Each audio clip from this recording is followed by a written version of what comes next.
हो सके तो किसी को बेवजह सताओ नहीं।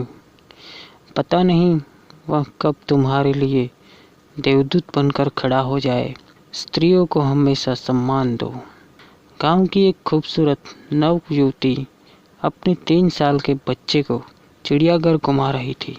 वहीं 5-7 कॉलेज के लड़के उसे बार बार देखते हुए आपस में कुछ बातें कर रहे थे। वो उस खूबसूरत अकेली देहाती युवती के पीछे हो लिए। युवती अपने बच्चे को कभी गोद में तो कभी उंगली पकड़े उसे बारी बारी से जानवरों को दिखा रही थी। पीछे लगे आवारा लड़कों से बिल्कुल बेखबर।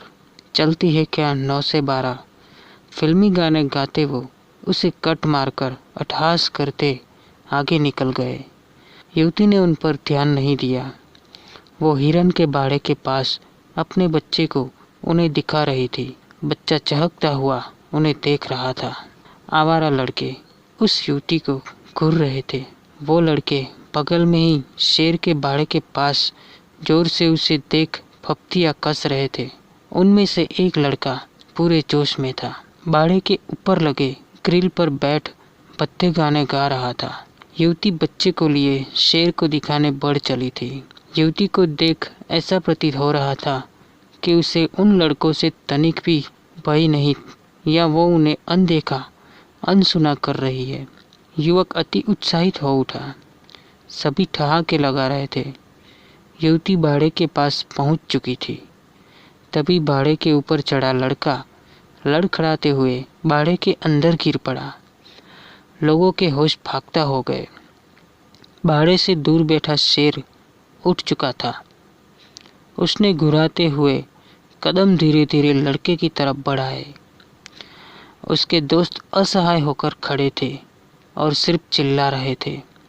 भागता हुआ एक गार्ड आकर शेर को आवाज देकर जाने को कह रहा था।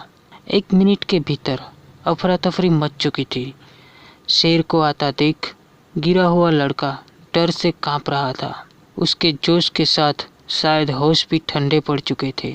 माँ माँ बचाओ बचाओ की आवाज़ लगातार तेज हो रही थी और शेर की चाल भी। तभी उस देहाती युवती ने अपने बदन से 5.5 मीटर लंबी साड़ी उतार बाड़े में लटका दिया। बाड़े में गिरे लड़के ने तुरंत उस साड़ी का सिरा मजबूती से पकड़ लिया। फिर लोगों की मदद से उसे निकाल लिया गया। गार्ड युवक को संभालता हुआ बोल पड़ा, पहले तुम्हारी माँ ने जन्म दिया था, आज इस युवती ने तुम्हें दोबारा जन्म दिया है। सिर्फ ब्लाउज और पेटीकोट में खड़ी वो अर्धनग्न युवती अब उन लड़कों को उनकी माँ नजर आ रही थी।